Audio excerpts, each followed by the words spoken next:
not, you're just more, it's a test, so. Okay. There we go. Cool. There we go.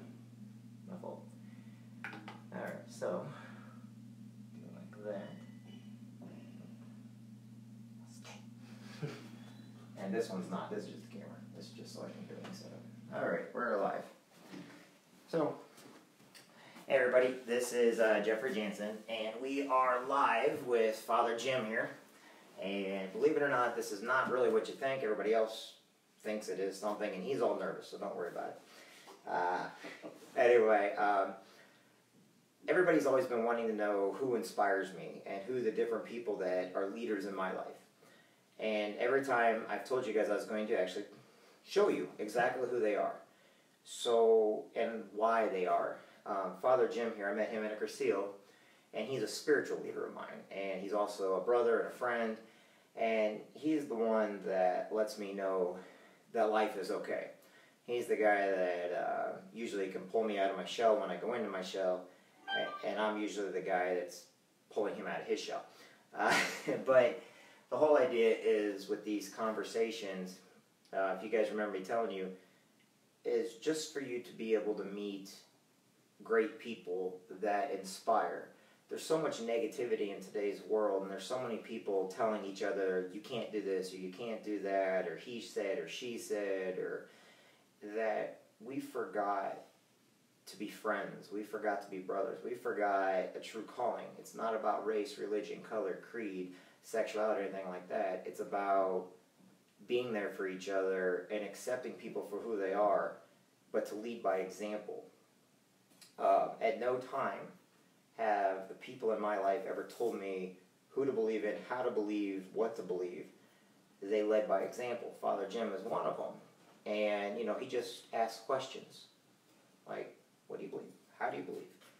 And instead of being like, you have to do this, or you're going to hell, or you have to say this, or no one's ever done that in my life. And I see people out there today that they get around people that are tolerated, not celebrated. And so I always give out, you need to get around people that celebrate you, not people that tolerate you. And then I see people that are going to the bars and the clubs and, you know, all this stuff all the time because they're looking for a way out of their life, not realizing that they matter and they're important. And so today, I'm going to introduce you to a very important person in my life, which is Father Jim Wheeler, a.k.a. Father Trucker. And the reason why I like saying Father Trucker is because a lot of you all know that I'm big in military, and I'm big with truck drivers. And so when they called him Father Trucker, me not knowing the meaning behind it, when I met him at our Cursillo, that it spoke to me because I'm like, oh, Father Trucker. I deal with truck drivers every single day, and we all know what truck drivers are. They are heroes of the road, you know, the heroes of America that basically drive the roads of America, but they themselves sit behind a wheel every single day, alone behind a wheel, and they get to think all the time. And, you know, sometimes they make rash decisions, sometimes they don't. Just like military, you spend a lot of time by yourself. You spend a lot of time alone. And to me, you know, it always spoke volumes to try to reach people like truck drivers and military because I'm in that same boat. And when I heard Father Trucker, that's the only thing I heard. I didn't hear Father Jim Wheeler or Father Wheeler or know where he's from, or I didn't hear that Franciscan. No, all I heard was Trucker. and I know he's not sure what to say, so I'm kind of loosening him up a little bit here. But the whole point of this is we're just going to talk back and forth a little bit so that you understand that in life you have a calling. I don't know what your calling is. I don't know what your purpose is, but you do. And you matter. And personally, the last few weeks have been extremely hard for me because I've lost 4 of my brothers, 2 of my uncles for the military and everything else. But my family structure, my spiritual structure, my business structure has a very strong support behind it. And because they support me, I want you to know who they are and why they can support you also, even if it's just through either prayer, and if you're not religious, just through, you know, positive vibes, like some people told me, or rocks, But I might throw those rocks at you, so if you pray to a rock, I might throw it at you. Just kidding. Or my buddy. So, anyway, this is Father Trucker. Now you can say hi to everybody there. Hello, people of God. How are you doing today? We're all children of God. And when Jesus was here on earth, he accepted people where they were and led them along the way. When I met Jeff on his Cursillo in January of 2018, 17. It's been a couple of years. Okay, 2017. I thought, how do I get to this dude? But anyway, we've had several meetings, many times, talks on phone, face to face, and I've gotten to know him, and I appreciate that. And because he's always building people up. He's built me up at times, and I remember one time just recently I thought, he is down, but I didn't have a chance to see him face to face. The reason I knew he was down was because he wouldn't say anything. So that was a hint. But anyway, that was who it was at that time. But he always was able to build people up by his motivation, inspirations, and I've experienced that in my life. Thank you, Jeff. I appreciate that. So let me ask you this. How long have you been a priest now?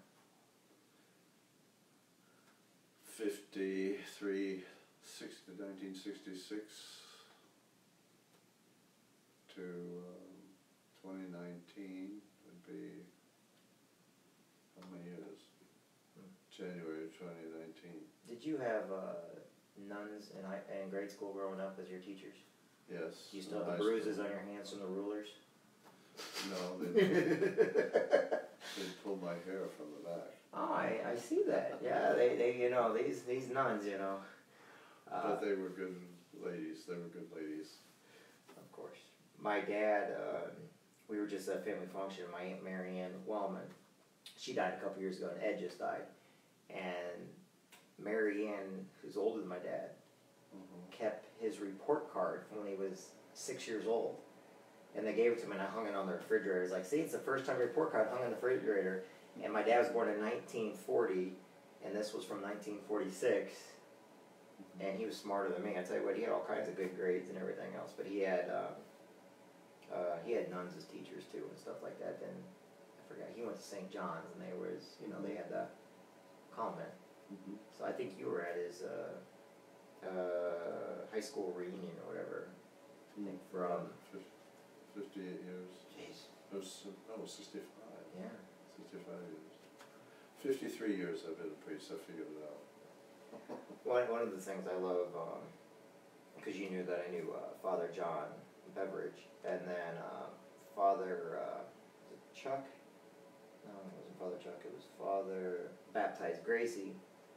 But every Christmas, they would always come out to the house, and it's funny because I knew priests more through them playing sports, through activities, and less in church than I did when they were out there sitting there as coaches. And it's funny, most of them, people think a priest, and they always get this misconception, yet everybody I've always known was always part of the family that were out there every single day, and I whack you upside the head if you get a strike, if you strike out or something.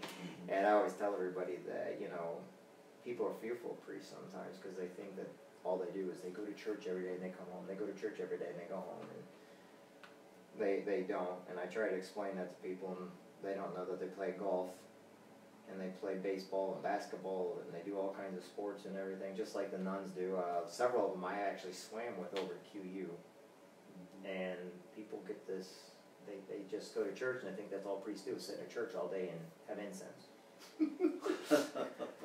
No, that's not all. I guess that's the crazy thing, but they don't feel that they're approachable.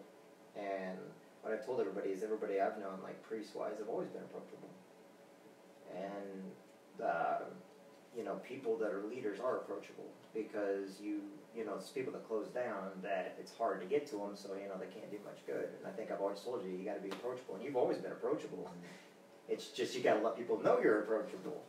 Well, I worked on college camp with college students and high school students for about 25 years of my priesthood, and I always believe in the ministry of presence. Go where they are. Aren't you the one that started the Curseals here in Quincy, or helped start them and get the techs and the Curseals up and going? I was in Cleveland, Ohio at the time, and we brought a team of people from Cleveland down to put on the first tech here in Quincy at Our Lady of Angels Seminary. Why was it important for you to bring her? Because the rector of the seminary had been in Cleveland with me at the high school, and we had both been involved in tech there, and he wanted to get us started here in Quincy. And so that was back in the sometime in the 1960s, late 1960s, when we came down here to put on the tech. Okay. Tech is, for everybody that doesn't know, is Teens Encounter Christ. And but did you, like I said, what was the main? Why Quincy? Why care? Why would it matter to bring something like that to Quincy and keep it here for this long? Because for the youth. For the youth here, and the first tech was was all seminarians at Our Lady of Angels Seminary, and then it grew from that to high school students, young college students, and then we needed lay leaders for the tech program. So then another priest friend of mine brought a Curcio team from Peoria, Illinois, and started the Peoria program here in Quincy, or the Curcio program here in Quincy. And then we had lay leaders from the Curcio program that got involved in tech. And that was because we couldn't do it by ourselves. We had to have lay people. And it was a renewal for the laity and the high school kids, students, and also for the adults through Curcio.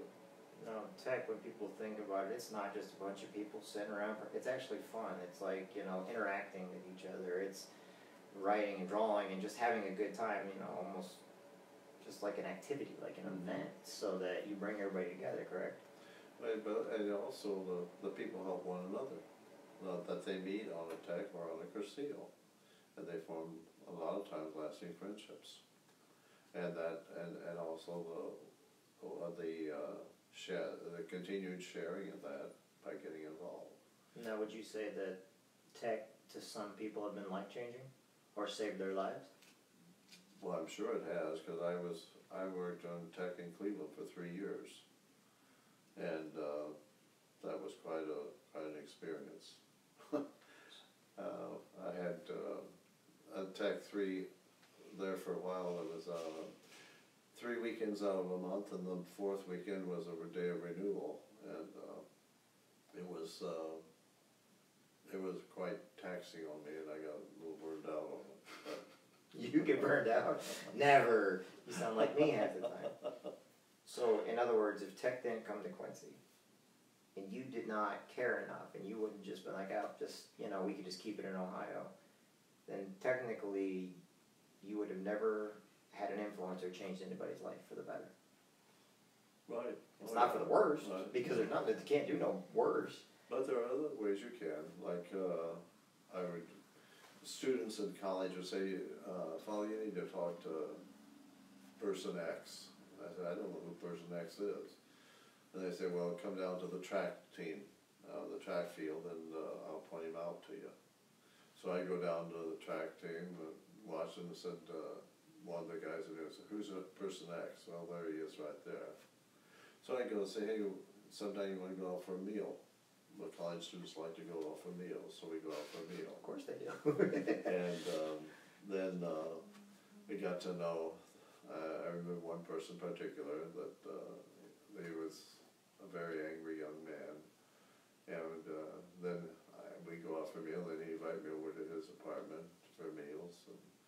And he is now a father and has children. Is in administration in the school system in Chicago, and has been a very successful man. Now these person. the priests that live here with you here, they all do the same stuff you do, correct? Or Well, let's see. There's two myself and another priest here, Holy Cross, who work on Garcia. One of the priests who lives here is a retired professor. Two priests who live here are retired professors at Quincy University. And we have Brother Terry works at the library now, and another priest is chaplain, director of campus ministry at the university. And another priest is works at the university and keeping the Franciscan charism alive at the university. Since when I was here at Quincy University in the 1970s, we had 30 priests and brothers here. wow. And so we have dwindled, and so but we try to keep the Franciscan spirit and charism alive at the university with people who are hired as staff or faculty or whatever. That's the Father John Doctor's role. The reason why I bring them up, because I know you don't like talking about yourself and the good that you do, because you're kind of like me. But would you say those priests out there have made a difference in a lot of people's lives? Oh, definitely. And definitely. they'll probably never know who those people are. Well, in the teaching profession, I always say you never know. In high school, you never know if there's any response until 25 years later after they get out of high school. That's one of the standard things I've heard. And so a lot of times, if it's out of the blue, you said, well, I remember you from high school. The other day I was walking on Bill Quinlan Trail and over the Thanksgiving holiday, and a young person walked by me and I don't walk as fast as that person did, so that person turned around and said, "You're Father Jim, aren't you?" And I said, "Yes." And said, "Well, you had my wedding 13 years ago." I said, "Oh." I said, "I'm sorry, I can't place who you are." And she told me the name and where her fiance worked. I said, "Oh, I remember now. Your father-in-law is a doctor, and you're from Kansas, and I remember where you lived here in Quincy." She said, "You're on target." So I said, "Well, thank you." She's been very happy in the marriage. I think she's had 2 or 3 boys, or 2 or 3 children, I don't know. But she went on her way walking faster than me. That's funny. So, and then I made a lot of friends also through the Cursillo, and this gentleman right here is one of them. And I value his friendship. Appreciate that. So would you say, as a priest, to the spiritual side of things, not religious side, just to the spiritual side, that every single person, no matter who they are, has a purpose? That they're created for a purpose. They're not just created because, oh, we just need to create them. They got a purpose. Would you agree with that? Yes, and just recently I had read a book, and the author of that book said, when God created every day at the end of the first, each day of creation, he said it was good. And then he created Adam and Eve, and he said they are very good. So every person is very good, and we all belong to God's family. We're all brothers and sisters in that. And we need our bodies for relationship, because you can't shake hands with a ghost. We have to have our bodies to have relationships, so that and a lot of people can't accept their bodies, but it's a beautiful work of art and everything. Right. Now I like to talk a lot about, when you and I talk, and I think I talk about King David a lot. And the reason why I bring up King David a lot is because the guy messed up so many times. He failed and failed over and over and over. But because he believed in God, he actually meant, when he asked forgiveness, he actually meant that God forgive him, because it wasn't one of those where I'm going to sin, I'm going to go to church on Sunday and sin on Monday. It was, yeah, I kind of sent my best friend off to war so I could sleep with his wife type situation. Ah, crap, I was wrong. God, please forgive, but he meant it. And so, he took favor with God because he actually meant it, and, I always bring that up with people because I don't think there's a sin in the world that cannot be forgiven. because you can't kill the soul. Jesus, there's so many beautiful lessons in the Bible, and one of the parables is the prodigal son. He took his father's inheritance, went away, and he was in a pig pen. And it was in the pig pen that he finally came to his senses, because he had nothing to eat. He had no one. There were no relationships. He got enough courage to climb out of that pig pen and come back home to his father. And that's the woman at the well. Jesus, well, she was a Samaritan. She wasn't a Jewish girl. Jesus could give me a drink. And for a Jew to ask a Samaritan woman and a woman for a drink. And so she said, well, how can that be? She said, well, I needed a drink. So she gave him a drink. And then he said, I forget the details now, but anyway, she said, I have 7. I'm married. Basically, you've had 7 husbands, and the man you're living with now is not your husband. So she goes back home, and she says, come and see a man who's told me everything I've ever done. And so I bring that up because for the women too, for the prodigal son. Jesus said the shepherd will leave the 99. There's more rejoicing in heaven over one sinner who repents than over 99 who do not need to repent. And gives a parable that of the good shepherd. Jesus is a good shepherd. He goes after that one lost sheep and puts it on his shoulders, and that's a beautiful image for me, carrying that lamb on his shoulders back into the flock because it had gotten lost. And we're all the shepherd. Jesus is our shepherd, and he calls us through other people.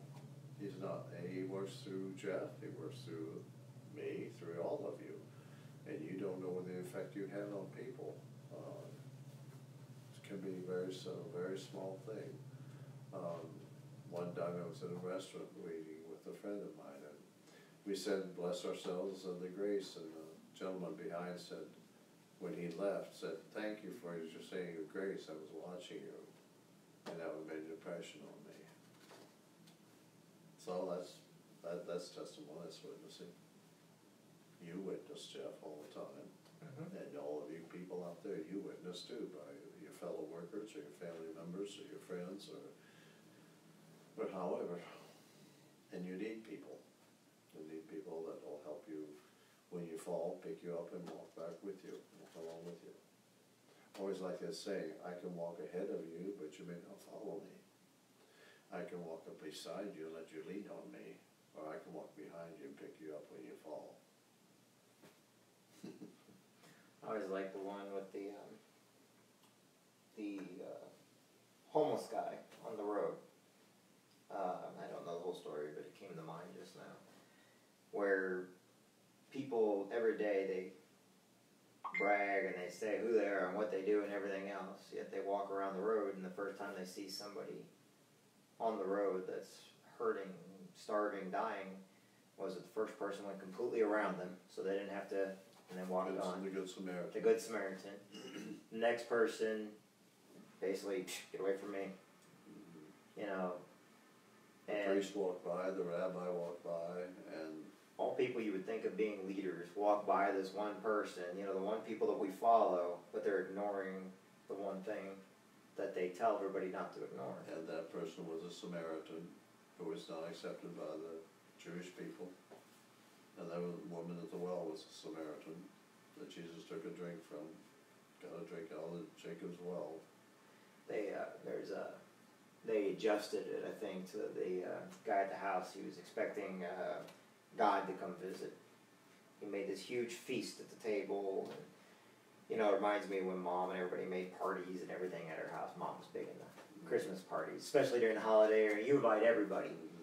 And made all these roast beast and all this food and everything else, and knock at the door. It was a woman that was really, really hurting and starving and everything else. And okay, come in, but you know, hurry up. And I'm expecting a really important guest. I'm really expecting an important guest, but you know, go ahead. There's okay.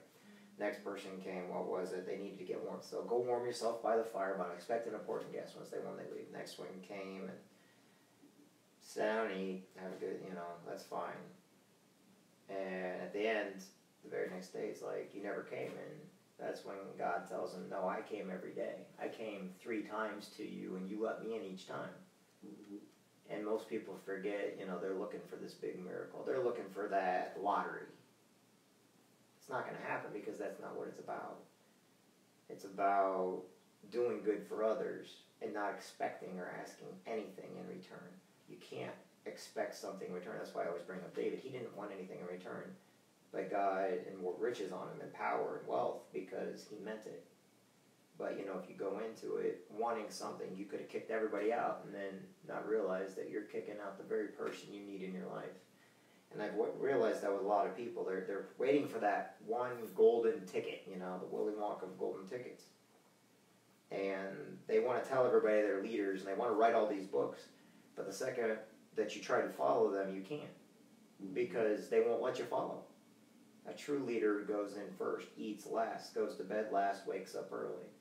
Oh, wait a minute, it's Marine. I'm sorry, that's a Marine. You still do that. I know, that's right. But I've noticed some of they're not afraid to go in first, and you can either follow them or not. That's up to you. You don't have to follow, but they're not going to pull you along. You're not going to drag a dead horse. Mm-hmm. But when somebody comes to your door and you answer it and you let them in, you just have to take that chance in life.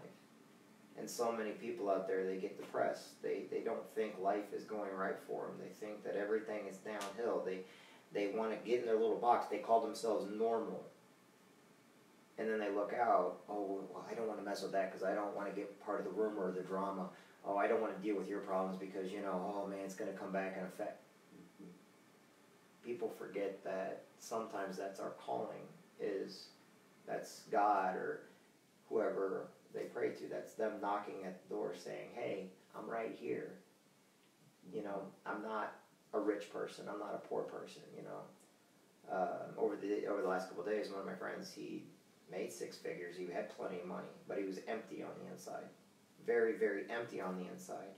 He was 68 years old and felt like life was done because he was empty, and he was very wealthy, but he was empty. Mm-hmm. Why? Because it didn't really matter. Then I see people that have no money. Oh, wait, that's my family. Who are some of the happiest, but you look at them why they're happy, and they get around people. They go where they're celebrated, not tolerated. And I see people that, I don't know if they're rich or poor, but they go to the bars every day and they're drinking their life away or they're doing the drugs. But then I watch people like, oh, I don't want to mess with them because that person is usually the person you should probably go up to and say, hey, you know what? Instead of drinking tonight, let's go play a board game, or let's go out to eat instead, let's put the beer bottles down. Because all they want, they're looking for some kind of, to fill that emptiness, that void. Mm-hmm. They're lost, they're alone. It's like you were saying, that sheep that gets away. We look at it like, well, everybody's trying to convert us to Catholicism, or they're trying to convert us to Judaism or Muslim or whatever else, when actually sometimes it's just people being good. God didn't tell you had to be anything. To me, God just said, be a good person. And he never said go out and kill people because the God that I know of, he's not for killing at all. I'm sorry. Another thing that phrases, I had a call from a friend that said, Ty, thank you for reaching out to me. And I had reached out to say I had just prayed for this person. And that phrase meant so much to me. And so I keep trying to tell people, reach out. You don't know if you're going to be accepted, but reach out. If you don't try, it won't be accepted. But there might be that one person that you reach out to that needed you at that time. And you never know that. And sometimes when you do it and you try to reach out to somebody you don't know, but you may be the person that needs it more than the person you're reaching out to. Well, that is true too. That's true too. But it takes a lot of psychic energy to do it at that time for that person. For you, I can tell that. Now, this book here, a friend of mine got this for me. This was a book that I got when I was in the Marine Corps. A friend of mine from Wisconsin.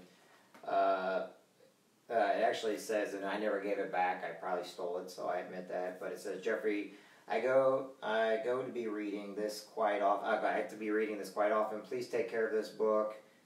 My mom got it for me. I hope you find it as useful as I have. Jessica, please read page 39, the quote by Storm James. So let's go to 39 real quick, and then I'll kind of wrap this up a little bit. By Storm James. Okay, this is what she sent me when I was in the Marine Corps. And you know, the people, you get things when you need it the most. Sometimes you don't know you need it, but you need it the most. Anyway, she sent this to me when I was overseas. I go, I believe that only one person in 1,000 knows the trick of really living in the present. Most of us spend 59 minutes an hour living in the past, with regret for lost joys or shame for things badly done, both utterly useless and weakening, or in the future which we either long for or dread. Yet the past has gone beyond prayer, and every minute you spend in the vain effort to anticipate the future is a moment lost. There is only one world, the world pressing against you at this minute. There is only 1 minute in which you are alive, this minute, here and now. The only way to live is by accepting each minute as an unrepeatable miracle, which is exactly what it is, a miracle and unrepeatable. Mm-hmm. What do you think of that? You got that from your mother? No. This is a friend of mine, Jessica, who sent this to me. I thought you said your mother sent you that when you... No, her mother sent it to her. Her mother, okay. But you're right. God gives us one miracle. You notice we can't... He never said, by the way, you can go back in time and fix your mistakes. Mm-hmm. He never said that. Mm-hmm. But I think the biggest thing is, He gave us the chance to forgive, forget, and let go, better than remembering remorse and hold on to the anger on the inside and regret. We have to learn, I think the biggest thing in life we have to do, and I don't know if you agree with this or not, it's not something we talk about too much, but I think a lot of what people do when they're sad and they're down and everything else is they don't forgive themselves. Mm-hmm. You can't, and then I was taught a long time ago, well, not even a long time ago, just through what I learned is you need to ask forgiveness from your enemies, from your bullies, from the people you hurt, from the people that hurt you. You have to ask forgiveness from them. But you're not asking it for their sake. Mm-hmm. You're asking it for your sake because you're giving them the time in your mind. You're giving them the time in your head. You're allowing that drama and that hurt to continue inside yourself by holding on to it. What you just said there, Jeff, is what was in the Our Father. Forgive us our trespasses as we forgive those who trespass against us. That's just what you said. I didn't realize that till just now. Forgive us our trespasses, we forgive those who trespass against us. So seriously, I just literally thought of that. That's wow. Every time we pray the Lord's Prayer, that's what Jesus taught his disciples, and that's a prayer, universal prayer for all Christians. That we pray that, and that's where and that's what we're saying. Forgive us, forgive me my trespasses, to the degree I forgive Jess who has trespassed against me. And if I don't forgive you, then God don't forgive me. Well, you know that God forgives everybody. It's like you have to want to be forgiven, though. You can't just say forgive me. You gotta want it. You gotta need it. You gotta. And this man here reaches more people than most priests. I don't reach anybody. I know what he's talking about. In his work. I don't do nothing important. I'm just me. I just know that there's people that... You're not accepting yourself. One day I'll get that lesson. But anyway, this is who I get to bounce stuff off of. And this is who is a spiritual leader in my life, but also a brother and a friend. So he may not be a Marine. We forgive him for that. It's okay. He decided to become a Marine with God, I guess. I don't know.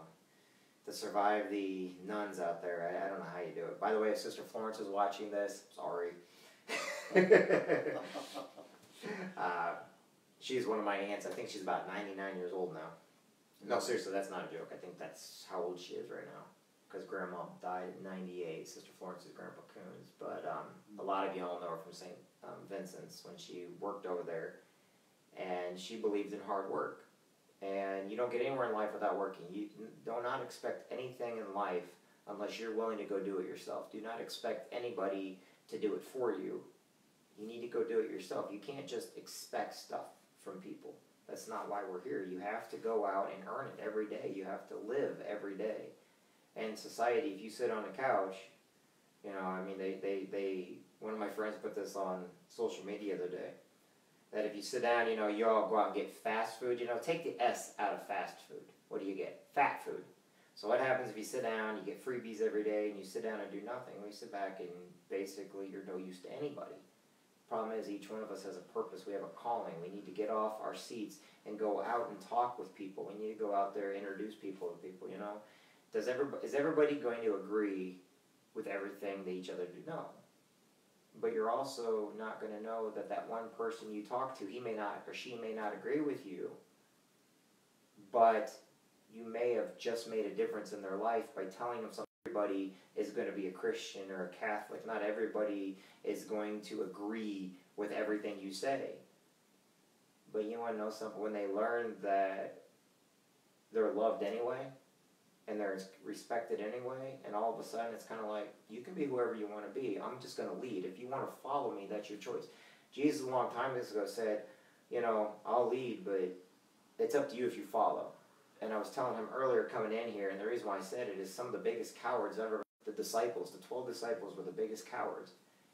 Each one of them in the end ended up dying, but they died with the Holy Spirit. You know, they had to get courage and strength. You know, we sit there and look at life every day like, oh, all these people are great. No, they weren't.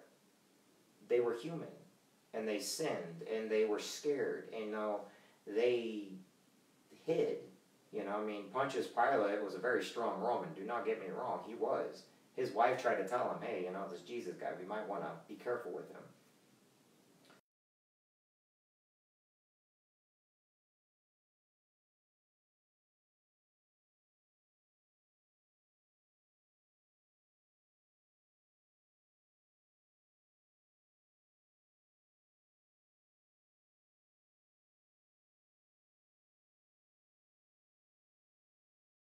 What a coward is. Somebody that only looks at themselves like, how can I? No, you got to look harder and deeper into people. You've got to go out there and look at something that's more important. You yourself are important, but it can't be based on you. It's got to be based on a higher power. It's got to be something more. You've got to want to give back and not expect anything in return. You got to know that you make a difference in people's lives and never ask if you made a difference. You're not, because guess what? You can go through life and no one's going to tell you make a difference, but your job is to make a difference in one person's life. You're just never going to know who it is because you're not allowed to know. If you were to know, then why would you all of a sudden you just stop and quit? When in reality, you need to be energetic and go out there every day knowing that you are making a difference, but never asking who or want any compensation for what you did. So many people, they got greedy. They expect something. But how I was raised, don't expect anything. Just do it. Do it because you want to. Do it because it's the right thing to do. And do it because it makes you feel good. If you want something, if you expect every day to go out there and win the lottery, you're never going to win. Just face it. You can go and buy as many lottery tickets as you want, but 1 in a billion, you're not going to win. But if you go out there and you're full on the inside because you help people or you do nice things for people, it fills you up. Emptiness is wanting and being greedy, and, you know, like I said, it doesn't matter if you're rich or poor. We're all empty on the inside if we're doing things for the wrong reason at the wrong time when we go where we're tolerated, not celebrated. And people don't celebrate you if you want stuff from them at all times.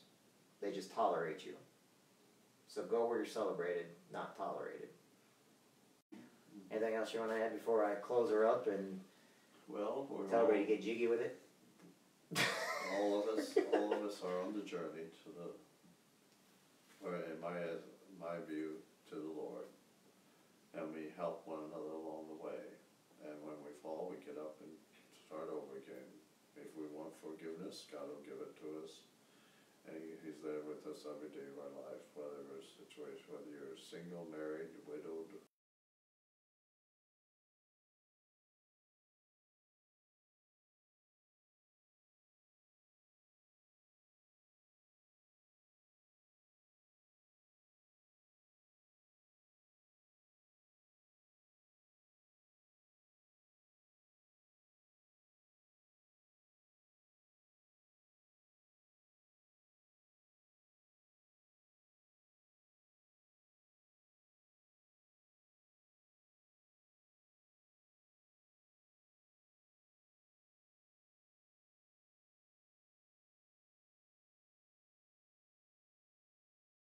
important.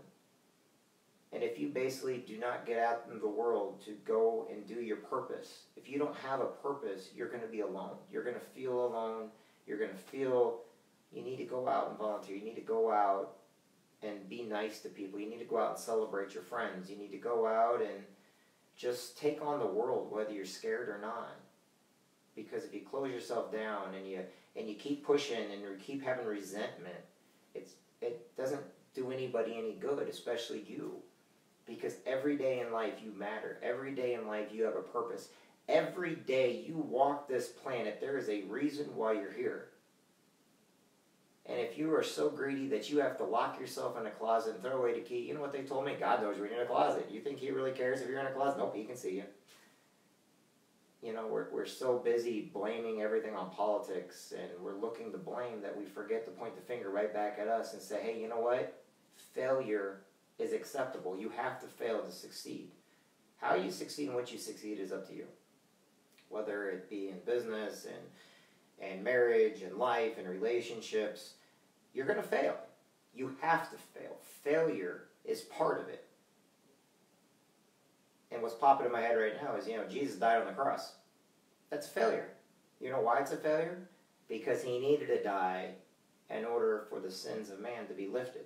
If he did not die, his last words on the cross were, Father, why for thou hast forsaken me? But he knew he had to die. So he, technically you look at it as a failure. But he got success out of it. Why? Because look where we're at today.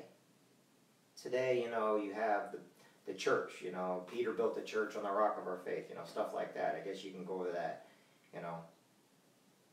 But if we don't fail, you all think failure is unacceptable. Failure is a must. You're not going to go out and know what success is unless you fail. You're not going to know what winning, taking first is if you don't get last. You're not going to know what discipline is if you go out there every day and you don't practice. There's a cute video on Facebook where it shows a lineman and the coach says, okay, put a blindfold, puts a 160-pound guy on his back and said, all you got to do is make it to the 50-yard line. He keeps telling him to go, go, go. When he takes the blindfold off, the kid's like, hey, you know what, fine, I made it, but I'm sorry I couldn't go no farther than the 50-yard line. But I'm just dead, coach. And the coach said, really? He said, look down, you're in the end zone. Well, that's what God's telling us every day.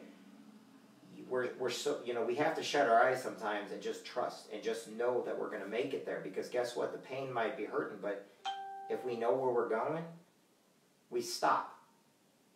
You know why the grass is greener on the other side? It's because the cattle aren't going over there. Why? Because they don't know they can get over there. But if you put a blindfold on, bet you anything, they can knock down a few fences.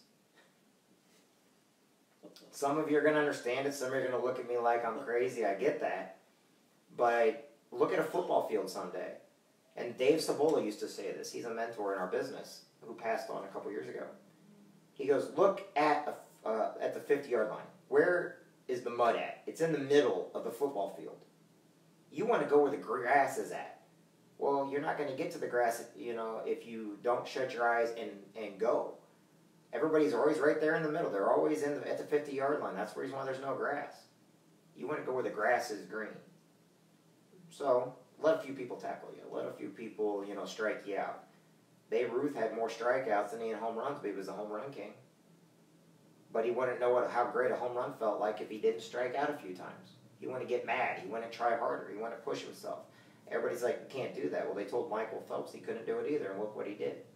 He broke how many records in the last Olympics? And that was just when we were over in China at the Beijing Olympics. You don't know what you can do. There's no such thing as can't. Fail and fail and fail until you succeed. But get up, brush yourself off, quit feeling sorry for yourself, and go out there and be better today than who you were yesterday. And when you get up tomorrow morning, know this, you matter, and you're going to be better tomorrow morning than who you are today. And that's the point. Each one of you matter. Anyway, I'm going to let Father lead us in a quick prayer and a blessing, if that's okay with him. And then I'm going to shut it off, and I'm going to get back to work. So, if you don't mind.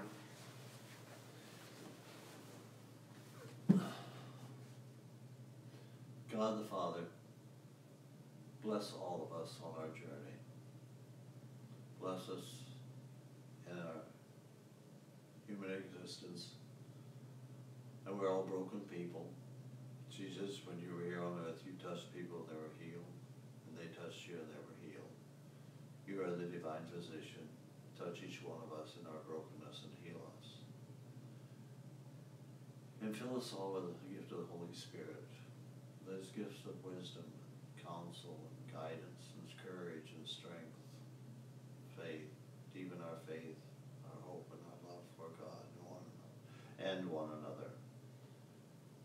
And at the Last Supper you told your disciples, I washed your feet. Go forth now and do likewise for my people. God bless you and keep you, and know that you're loved by God. Amen. I appreciate you. Love you, brother. I always have, and I appreciate your mentorship and your guidance and everything else, and you tolerating me because, you know, I can be a handful sometimes. Thank you, brother. I appreciate you. So now, everybody, I'll talk to everybody soon. Let's see here if I know how to turn all this off now. And we are